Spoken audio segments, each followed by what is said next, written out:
Welcome to the Runna Podcast. I'm Ben, head coach. And I'm Anya, international marathon runner, and we're proud to be the #1 rated running coaching service worldwide. We'll be bringing insightful conversation with truly inspirational guests, as well as running tips and tricks for runners of all abilities. Today on the podcast, we had the most inspiring conversation with Deo Kato, who has been the first man to ever run from Cape Town to London, which was over 13,000 kilometres, and he's been running for 518 days. He got back just over 3 weeks ago, and he told us his entire journey. He did it all to raise awareness for the prejudice against migration and to show the faith in humanity. He talks us through getting locked in a prison for 22 days in South Sudan and everything he learned along the way. You'll love this episode. Hi Deo, how are you? I'm very good. Nice to be here. Finally to meet for the second time, but for the first time with Ben. Well, no, great to meet you as well, and we're really excited to dive into what is a fascinating story. Yeah, Deo and I have actually once been on a run together back before your challenge even started, which we'll dive into. But I think we should probably start before we ever met, right at the beginning. What got you into running in the first place? Running is kind of always been there in the background from being a child. But that was more for doing sports like football. So I never really liked doing running specifically by itself. And then in my late teens, I developed a condition which has never been diagnosed. But that meant that my condition, it's my body temperature is hard to regulate. And then I stopped doing any sort of sports. I couldn't do anything after going to doctors for so long. So I just kind of like said, you know what, I'm just going to figure out for myself how to deal with it. And running is something, I had something in the back of my mind. And I said, just go try and do a run or try do something to make me sweat. So I tried out running. Obviously it took quite a long process to actually from start point to get to a point where I can be able to do a proper run and sweat. So that's what actually helped me to start running and get kicked off properly. And then you completely fell in love with running. Fast forward a bit, became a running coach. What was it about running that kept you going? I enjoyed it. I really did enjoy it. Firstly, it's because it actually helped me with my condition, and that meant I'm going to stick to it. And then the other part is just being able to, one, it's a sport I can do by myself, but it's also a sport I can do with other people, part of a community. So I didn't really need to wait to be able to try to do with someone. I can just go out and do a run for myself. Easy to help clear the mind. And then it's also a social activity, so it's fun. So that got me kept going, and I'm still here. And I guess running's taken you on to do one of the most impressive ultramarathon challenges that could ever exist. But when you started, was it running 5K, doing your local park run, or training for a marathon, or what was it about running that you used in those early years? I think I just went out and just do it, just recreation. Yeah. Nothing to do with races, and it took me quite a long time before I actually did a actual 5K. I did a 5K, I think after 3-4 years since I started, just running around the park, even doing a park run or anything like that. So it took quite a long time to be able to get to that point. And is that because of the condition, or just from where you were starting? I think also because I didn't really know, I can just go for a race and just enter. And partly also because I was just kind of not too sure if I do enter a race, what will happen because of my condition. So I just felt like I just take it easy. I just do what I need to do. If I need to run with people, I run with people. But if I don't need to, no need to push myself to get to that point. So I think also there was a bit of being scared.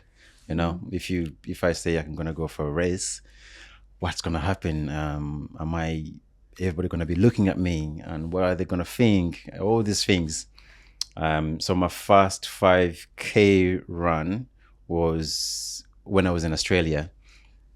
And this is after I've kind of like pushed the boat out a little bit more. I've come from, my body's healed. I've decided to travel and do a solo trip. So I felt more confident, you know, and that gave me the confidence to say, let me enter, a race. And when I did enter a race, it was a lot of fun. So do you think that gave you the confidence? You realise it's not as scary as it was, almost gave you the confidence to believe you could do this crazy challenge? Yes. And they actually validated that I'm actually a good runner. So the people who were cheering me on, they said, oh my God, you're actually a really good runner. And that gave me like even more confidence and said, you know what, maybe I try this race thing a bit more. And when I came back to the UK, I then started doing a bit more races and got more involved with communities. So that helped a lot more, yeah. And over that time, are you focused? You said you're doing more and more races. Was that keeping at the 5K distance? Were you building up your distance, or kind of what area within running were you enjoying and kind of seeing the most progress? I did 5Ks. Yep. I did 5Ks, 10Ks for a little while. And then out of the blue, I was just like, you know what, I feel brave enough to push the boat out even farther. And then I was thinking of doing a marathon. So I was looking at what marathons I could do. And when I was about to book the marathon, I don't know what possessed me. I ended up booking an ultra marathon. So 100 kilometers. But yeah, I think that actually like leads into what we're here to talk about. And, that kind of thing where you can be more daring and just say, you know what, I can go for this. So yeah, I ended up booking a 100-kilometer race, and then I just had to figure the rest out in the middle between from where I was to that distance. That's where I got to fit in the other races, the distances, half marathons and the marathon distance. So how long did you have to train for this 100-kilometer run? It wasn't long. I think it was like 4 months. Wow. Maybe, yeah. And then how did it go? I finished it, but along the way, the training process to get to that point, to even the start line, was filled with a lot of challenges, injuries before, I think like 4 weeks before the actual 100. And then the 100 kilometers was a lot of suffering to get to the finish line. But I managed to finish it. I managed to get through it. I think I finished like after midnight. But yeah, I was really happy to actually be able to get to the finish line. And so I guess when a lot of people do these crazy challenges, whether it's the first ultramarathon, first marathon, or an Ironman, often people say, I'm never doing that again. Yeah. Did you think when you finished your 100-kilometer event that you'd do something like that again and perhaps even go further? I didn't know if I would do it again because how much suffering there was from actually booking it to finishing it. It was a lot of pushing and trying to change things. When you're also working full time and trying to fit in that training part, it's I felt like it was a lot of work. But then out of the blue, I booked another one, and I think is part of like the enjoyment, the achievement side is what brings us back to doing these things. And I felt like, let me do another 100K. I think that was also quite a lot, it was painful, but I had a bit more of experience to get to that point. I could be able to manage it a bit better. So I think we should get on to, you have just ran from Cape Town to London. You only finished this a month ago. Yeah. What led you to sign up to that? I know it wasn't a thing like a race you signed up for. Like this is all on your own back. What even gave you that first thought to even begin with? So this part of my Cape Town to London is actually another part of like what I've been doing before. Okay. Initially, I was doing the Running for Justice campaign, which I started in 2020. And then it became a community event where people take on, a segment like for a week or 2 weeks and they run 10K every day. But I I'd been running 10 kilometers for 381 days from 2020 to 2021. It was a protest run, protesting against police brutality and Black Lives Matter. So then I was trying to figure out how to tell the story from a different point of view. And then I initially kind of always wanted to do something in Africa, but I always put it into the back. And also part of my personal experience being in, growing up in Europe and London, it's always hear this thing where people say when it comes to like being, things to do with race, as a Black person, go back to where you come from. I'm like, my friend, if you really know where we all come from, you know that we all come from Africa. So, I dug a lot more and dug a little bit more information, doing research, and then kind of like discovering that how the first remains of humans actually like where they were found. It's Cape Town, East Africa, Northern Africa, and there's a link there.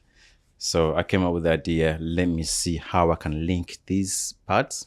So linking from Cape Town into East Africa. I'm from Uganda.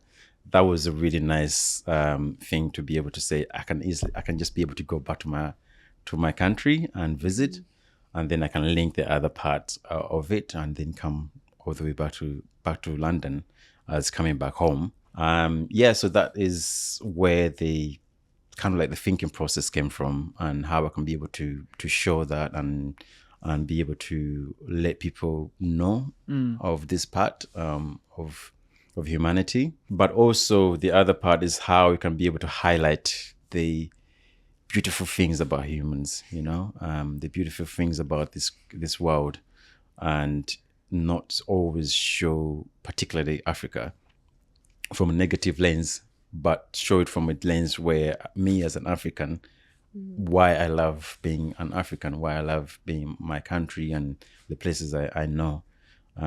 So I can be able to highlight that too. Yeah. Wow. And I can't wait to kind of chat more about what that journey entailed and the things you saw and your experiences over that journey. I guess you mentioned you did 381 days in a row where you ran over 10K. Yes. And was that after doing that first 100K, or was that before you did that first 100K? I would love just to understand about how you built up this endurance and when did that come in the timeline? That was after I did the 100K, and I had done a few 100Ks before, so I had built up enough understanding of how to manage my body, how to do big distances. But the maximum I'd gone to is 100K in one day. And how did you find running 10K every day for 381 days? Like, were there days where you didn't want to run, or were you? Obviously, you said you were doing it for like kind of a protest run, like you mentioned.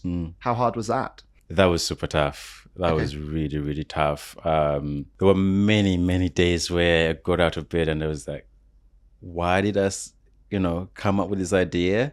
And I looked outside the window and it's raining. I'm like, oh man, like the process of, waking up and seeing like really, terrible weather outside, and then you have to motivate yourself to go out. And you guys know how being a runner, how it's like, but when you're doing it every single day and the body is already broken and you're trying to pick yourself up and just go out, that was it was a really tough process, but also part of it was quite enjoyable to see how much I can get from my body. And was there something special about 381, or was that, why did you stop? So there was a special significance around 381. 381 days is significance in the Montgomery bus boycott that happened in America to end segregation on buses. One of the main people or the main figures in history is Rosa Parks, who sparked that movement. And that's why I chose that specific day or specific number, because it's a lot of the time, like, when you do things, like, especially when it comes to like protests, it's we come to a point where we kind of like, I've done it for 3 months and then I give up. But then if you have a specific number or a time scale which is farther than a year, let's say, you keep going and keep pushing and keep and you endure so much more, and realize the more you keep showing up and show up every day, the more change happens. And through that, what happened is like, I got more traction. People are able to see it for much longer, and then there's a bit more benefits that come out of it. Amazing. And I guess all the while, given that what you go on to do, running in that way for so long will have been incredible training. And I guess when you then decided to start the challenge running from Cape Town back to London, did you realize how long it was going to take you? And I guess for context, how many days did it take? So yes, the plan was also to fit it in 381 days. So keep with the same theme. And I knew it was going to be very challenging. It's a big ask compared to, running around London for that time frame. So that was 381 days. That was the plan. But then it ended up taking me for 518 days to get back to London and finish. And so with that in mind, I think it works out at around about an average of 25 kilometers a day. Obviously, there are days where you weren't able to run that we can chat about. Yeah. And you were aiming to do it in less days. And I mean, obviously, your body held up incredibly to be able to run as it did over the 518 days. How do you think you'd have found it trying to run 30 plus kilometers every day? I think it was tough. It was going to be tough.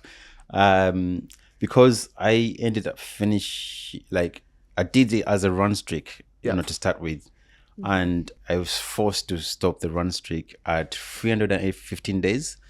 And by that time I was averaging almost 30 plus kilometers by that point. So you were 300 and something days in before you had to stop, and that's running over 30 kilometers a day. Yes. Yeah. So I guess let's come on to why you stopped, but how did the first few days go? Did everything go to plan? No, it never really goes to plan as you want it to go. I think the first 10 days, because that got me, adjusted to the rhythm and how everything goes. My body was kind of in a shock of how much mileage I had to put in, doing ultra distances back to back, and then bring it down to try and manage, the mileage. Yeah, it was a bit of a shock for my body for the first 10 days. And what was it physically about the body that was calling the loudest? Was it your feet? Was it your calves, your quads, your back? What was the most painful? My knees and just physically the upper body. I think because it wasn't used to moving for so much mileage, because the maximum I had done, I think back to back was probably 30 kilometers. And now I'm pushing it further to 40 plus. So you're running every day. What is the point when you were forced to stop? Because this is crazy. Yeah. So we went into South Sudan. And in South Sudan is quite a country that's kind of on edge a bit. So there's a lot of checkpoints. And we got into a checkpoint where we was exiting Juba. To go into northern South Sudan, and we were stopped by the military and the police, and that's where they end up arresting us, me and my driver, and that's where I had to stop for 3 weeks, and I was in jail for 3 weeks. And why did they stop you? They stopped me. It's still a bit like, guys, why did you stop us? So the question is still there. But they did say that is because we didn't have a physical letter that explains what we were doing and why we were doing it, and it wasn't approved from for the Ministry of Sports. So that's why they stopped us, and they ended up putting us in jail. And us is you and your driver? Yes. And so did your driver set off with you on day one and he's there 300 days later? No. So I had change of drivers. Okay. I had that driver that I was in jail with.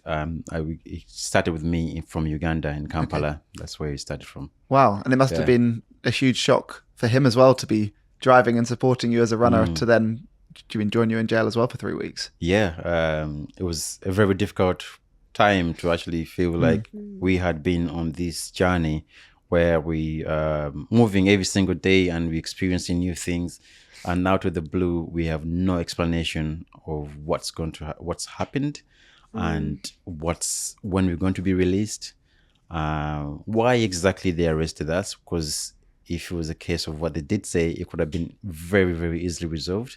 And we also didn't have any communication with our loved ones, and that was the most toughest part. And so what does being in jail feel like? I mean, obviously it must have been awful without being able to carry on with the challenge, talk to your loved ones and understand why you're there and for how long. But what did it entail day to day? So we were 2 different places. The first part... So you weren't locked up together? We were together, okay, but we got moved to a different prison. So the first place we were there for 2 weeks, and that was more like a house place where we were arrested. It's kind of like a safe house, and that place we were able to kind of come out in the daytime and be on the outside, but not move anywhere apart from being out in front of the actual cell. And then we basically, while it gets a bit dark, we get locked inside again. There is no light. We have only, the clothes we got arrested in is the same clothes that we wear for all that period. And we have 1 meal a day, which they give us. It was very scary for the first week, not knowing what exactly is happening. And everybody had all the soldiers who were around, they were very tense. So any sudden movement that we make is that they jump at us, and they were straight away like, where are you going? What are you doing? They shouted that and all of these things, like where you're very unsure. So you have to constantly, even to use the toilet, you have to ask for permission. To do anything, you have to ask for permission. If you're not allowed, you just have to sit there and wait. And every day was the same.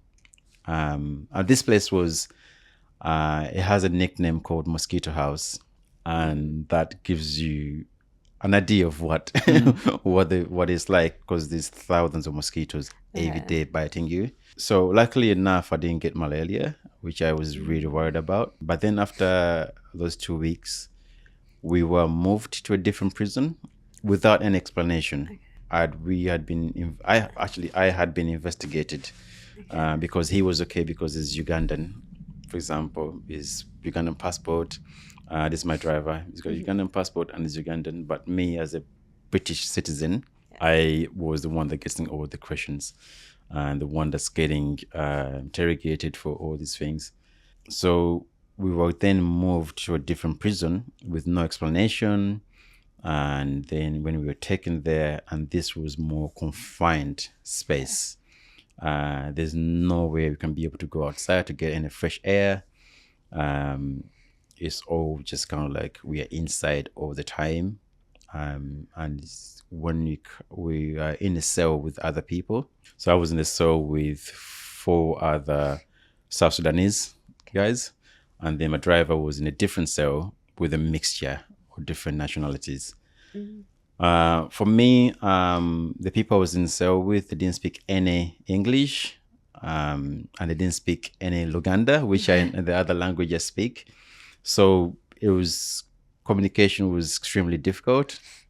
And we were basically in the cell all the time unless we get let out for food. And that's the only time or period where we kind of like get to be outside of our cell and have a little bit more outside to talk with others and other people. And you never know how long you're going to be let out for.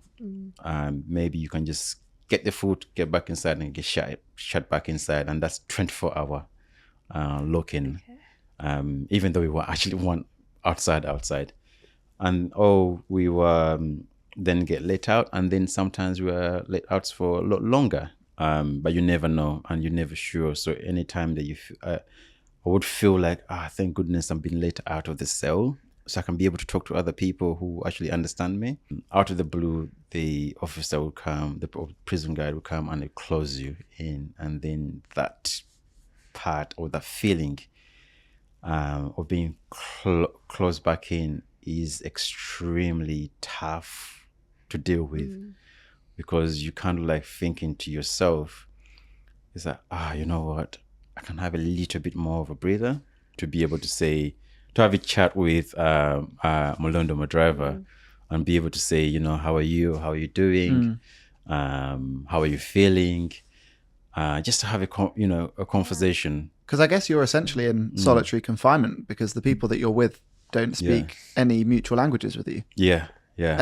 And so when it came to getting released, did you know that you were going to be getting released with a day or two's warning, or was it just all of a sudden you were released? What happened? Yeah, all of a sudden it was like they came and called. They called us, and I actually thought, just calling us, or maybe just ask us a couple of questions and then come back.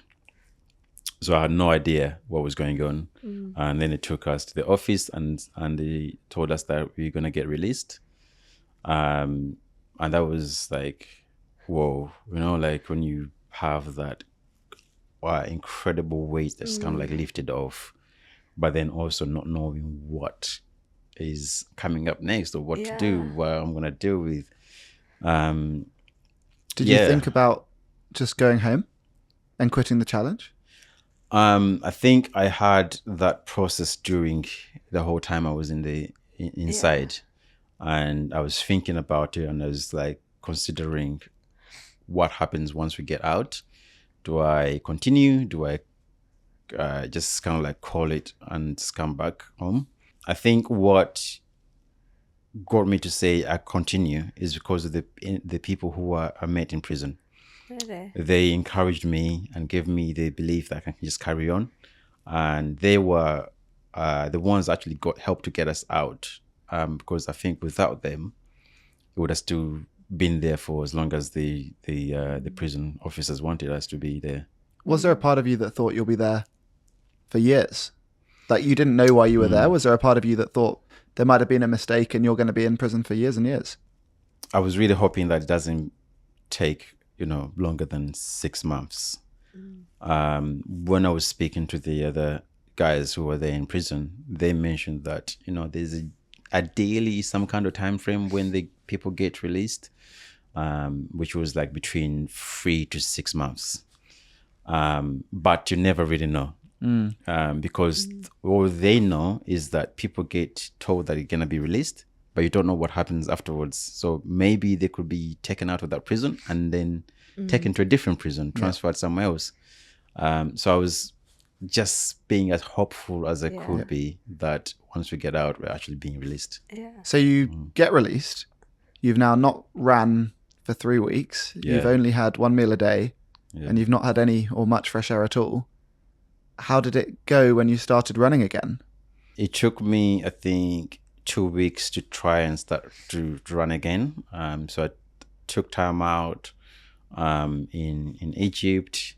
My whole system was, it was not right. So my internal system, one eating, I couldn't really keep any foods down for some time. But I think it was also partly because I was really nervous, or I wasn't my body wasn't, or my mind as well, wasn't in the right place. So when I did start running, things started to function better. I was able to eat food, and then the food actually feels like it's such nourishing and feels better. And my mind as well, the mental state started to clear up. So all that anxiety and pressure that I was having started to clear up. And because I use running as a source of, clearing the mind. And when I wasn't able to run, my mind wasn't clearing. So when I did get to start to move again, my mind cleared up and I started to feel much better and much happier as well. You just see the good in so many things and so many people, because I know part of the reason you were running in the first place was to one, show the prejudices of migration, which you obviously kind of experienced firsthand there, but then you also wanted to show the goodness in humanity as well. And obviously it's so easy to see all the bad things that happened in that prison, but then to turn it on your head, to remind you of all the reasons why you really run, and to then push on to really show the support that you got in prison to push you on. Like, yeah, that is crazy. How ironic was it for you when you were trying to show the prejudices of migration and ending up in that situation? Yeah, it's quite crazy. Like experiencing firsthand how migration impacts people. Because one, wars are forcing people to move. They have to move. They have no choice. But then when they do move, they end up in these kind of positions, and they kind of closed off. You never really see them again. But then on this other hand is that the people who find themselves in those positions are actually very understanding of the reason why they're there, and they're not trying to fight each other in any way, but they're more helping each other and trying to support each other in the best way they can.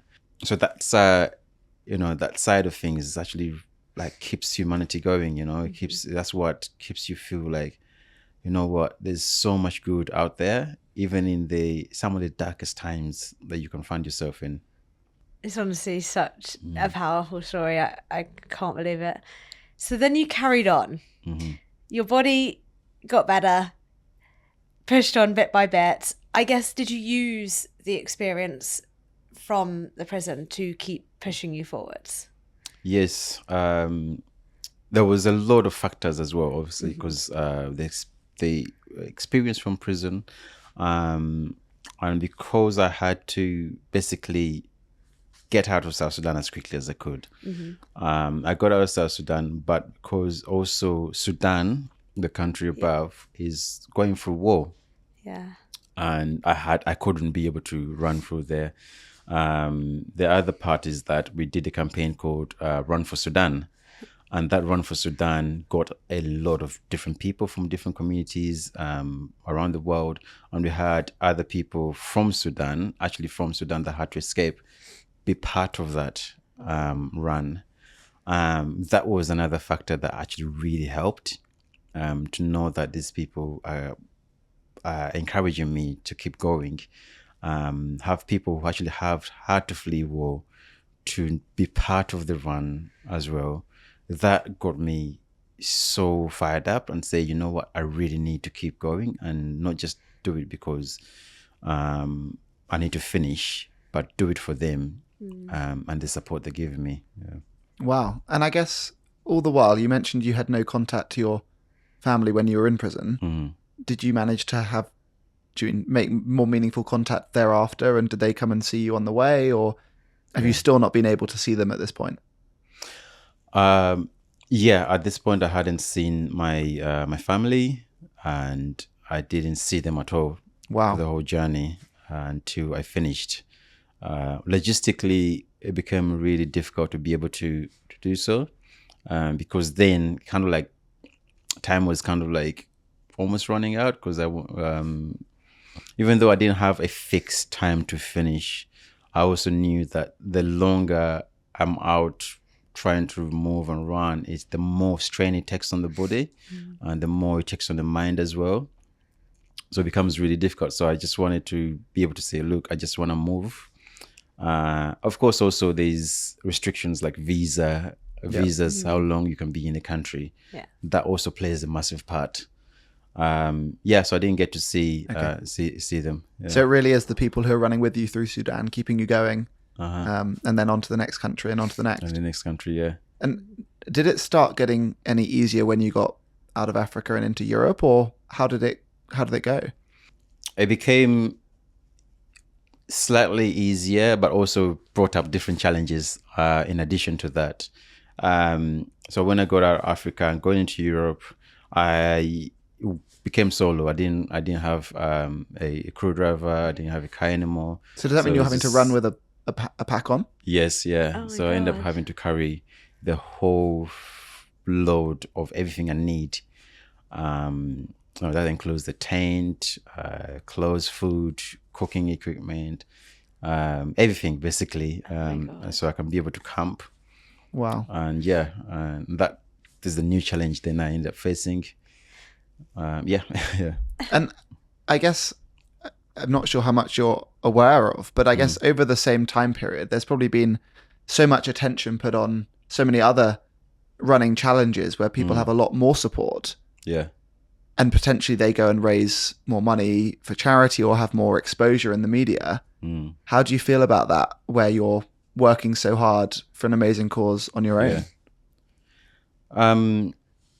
I think for me, this cause is more of a lifetime journey, kind of like you do. So I think it's one of those things that kind of like a bit of more of a slow burner. Of course, I think it's bigger than all the other challenges that anyone else has done. Not in terms of distance wise, but in terms of the message. And one is the first one ever attempted. And I think a lot of people would have thought that it's not going to be possible to finish because it's never been done before. Yeah. And people were just kind of like waiting to see if I'm going to get to the finish line. And will I get there? Let's just sit on it. And not give that, that needed support as much as they would do. So it's tricky to say in case of in how it plays out between the two. Some other ones, people have done them before. It's kind of like have a bit more backing behind it to say if someone else has achieved it before, that means it's possible. But when no one has ever done it before, it is a bit more people who will just say, it's not going to happen. Wow. Yeah. And so eventually you get through Europe and you get back to London. How did it feel? Yeah, I was very, very, very emotional. Partly because I didn't realize how much it had impacted people. I was in it every single day, and while I'm in it, I'm just like, I just need to move and get through today and the next day. So when I saw all the communities in London come to support me, of course, there's all the other people who are joining me along the way, and seeing that finish line, the finish point, it was a lot, and I still think about it right now. I guess it was a day you'd thought about for years, and you had no idea how it was going to feel. You were saying you haven't actually run since. Has it changed running for you? Yes.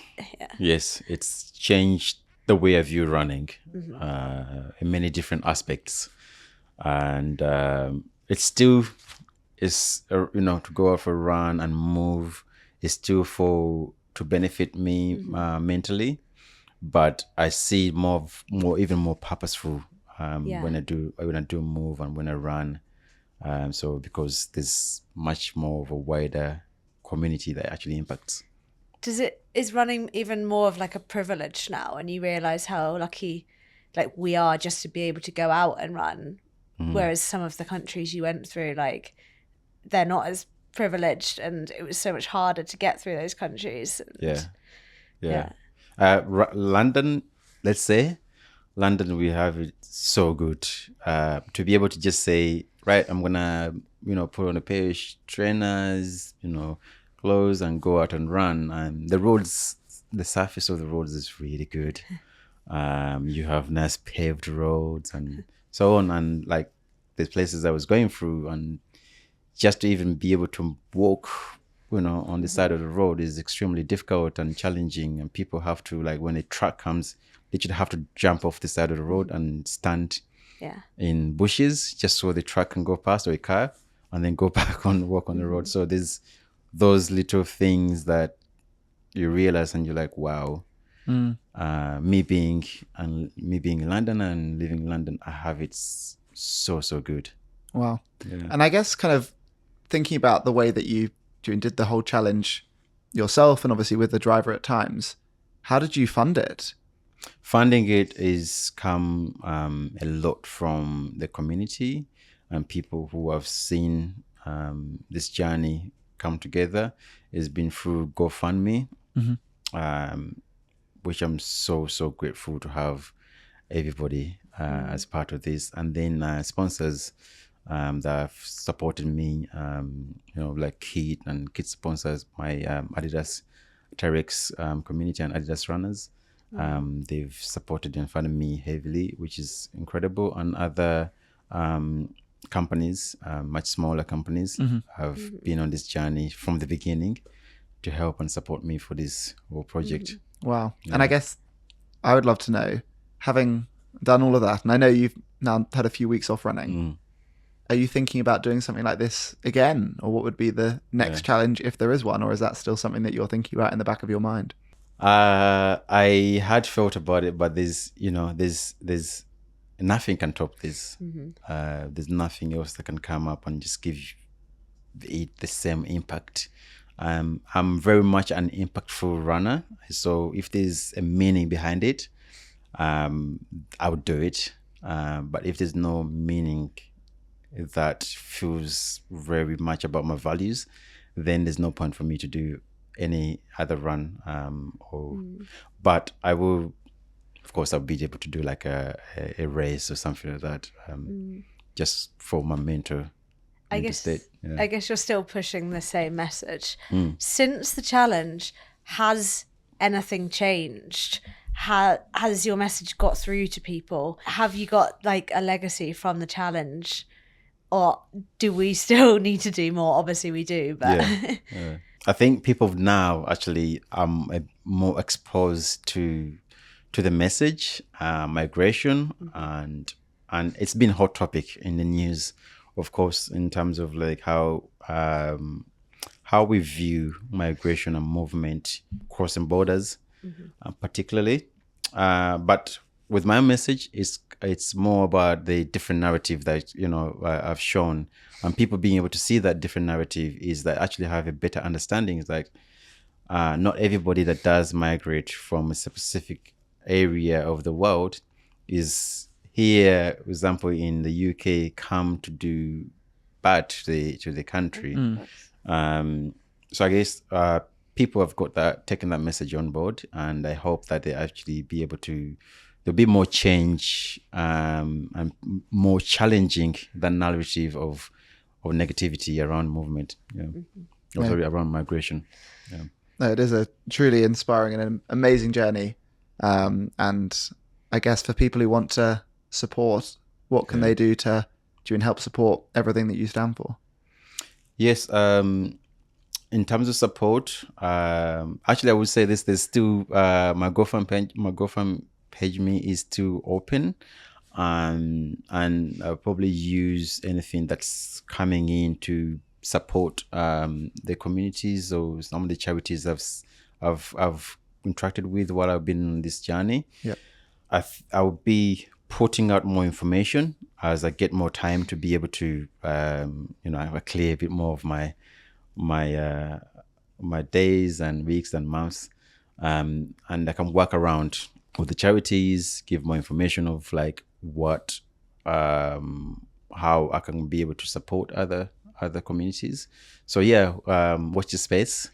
There'll be a bit more coming. Amazing. Yeah. Wow, that is absolutely incredible and a huge well done. We're going to segue over to Steph with our coaching tip of the week. My top tip today is on rest.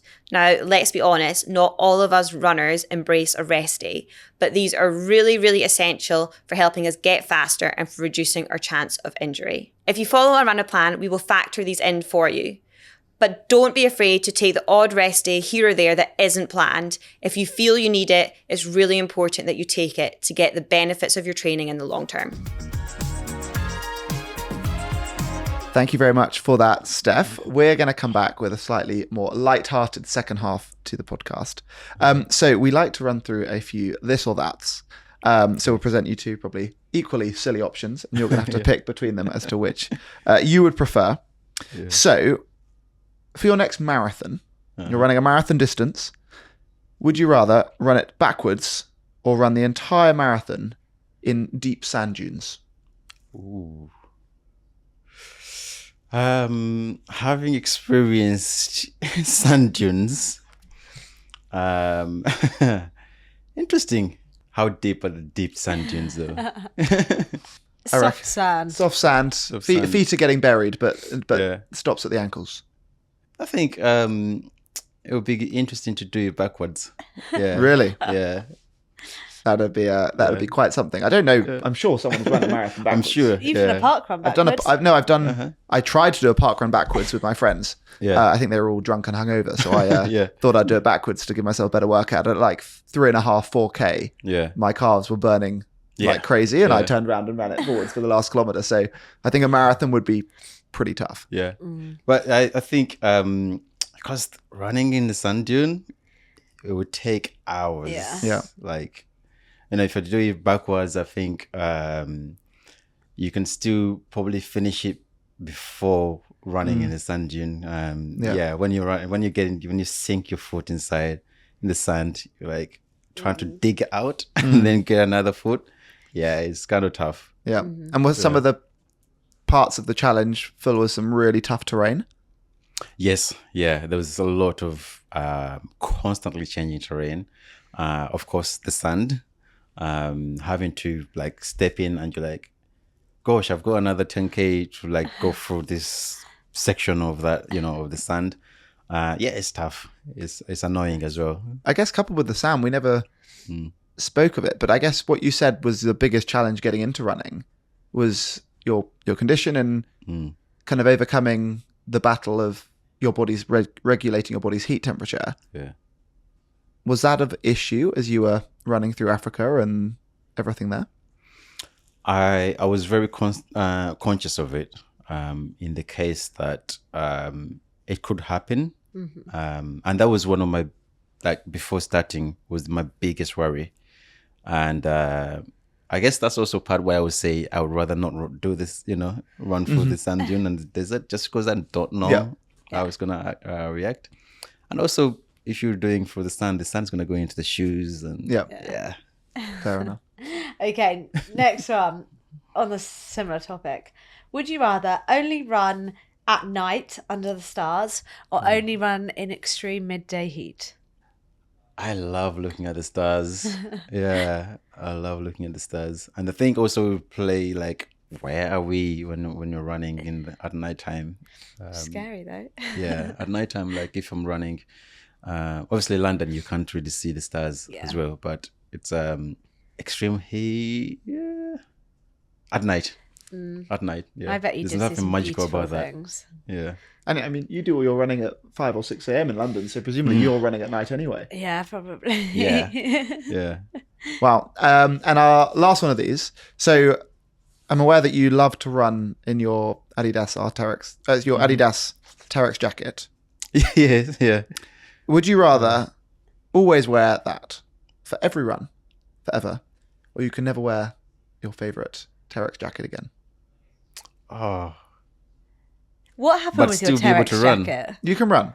Yeah.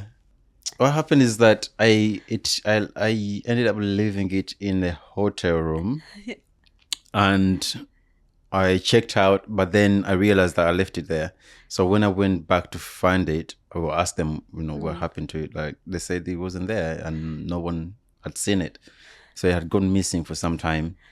And then eventually, Alice, my ex, went there and questioned about it. And then they ended up finding it in the laundry room. Apparently, they left it there without any explanation where it came from.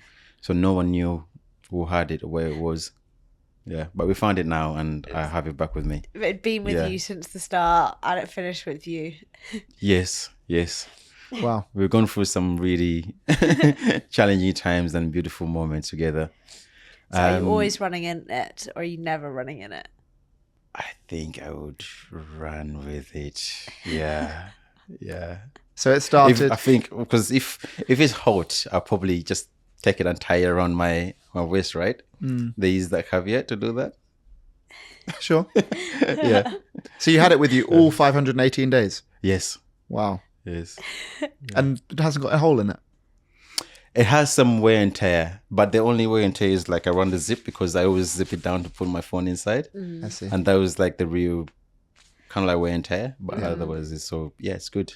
Wow. Sounds like a good advert for a running jacket. Yeah, definitely. Do you want to come in with a final question? Yeah, final question that we ask all of our guests.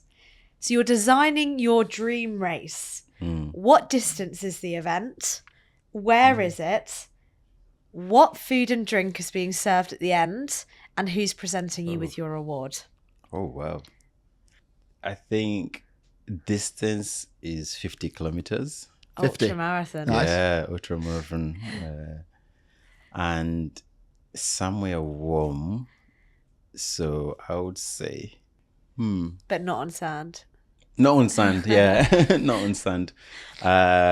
Somewhere really beautiful and warm. I'd say in Kenya. Amazing. In Kenya, yeah. It's not too hot, but it's not too cold. But obviously, southern Kenya, let's say, is not super hot. What was the other part of it? What food and drink is being served and who's presenting you with your award? Okay. What was your first meal at the end of the challenge? It's not what I was hoping for. What were you hoping for? Proper traditional Ugandan meal. That's what I super wanted. But yeah, I think a snack would be mango and pineapple. Delicious. Yeah, mango and pineapple. Fresh, like proper fresh. Drink wise, let's see. I think I will have like a nice cranberry juice. Nice. I really like cranberry juice for some reason. And Who's presenting you with your award? and that's a really difficult one. I really don't know. Yeah, that one I don't know actually. You could present the award. Yeah, with my own presenting. You could give the award. Yeah, At the finish line. at the finish line. Yeah, that would be Yeah? because I think there would be too many people to choose from if I want to choose. Like there's too many people I'll think of. Yeah. No, amazing. Yeah. Well, that would be quite the event. Would it be on road? Where would it? It would be a mixture, I think. I think it would be a mixture of road and trail. Kenyan dirt tracks. Kenyan dirt track, bit of scenery in the mountains, and then go back onto the road. Maybe like a loop, something like that. Yeah, I think it's really beautiful in Kenya. Yeah, and I say Kenya because it's a little bit more better set up for running on both trail and road. Honestly, you've got the most amazing story, and thank you so much for telling us. And it's super inspiring. Yeah, thank you. No, great to meet you, and thank you for sharing what a inspirational journey you've been on. Thank you so much for having me. Today's podcast was brought to you by Runna. If you want to train for any goal, download the app today, and don't forget you can use the code Runna Podcast for a 2-week free trial. Whether you enjoyed the episode or not, please like, share, follow, subscribe, do all of that nonsense, and we'll see you next time. Thank you so much for listening. Wow, you made it all the way to the end of the podcast. And so for all of our loyal listeners, we have a special 15% off all of our Runner merchandise. If you want to look as cool as Anya, then go and use the code MyFastSocks for 15% off all of our Runner merchandise. And thank you again for listening.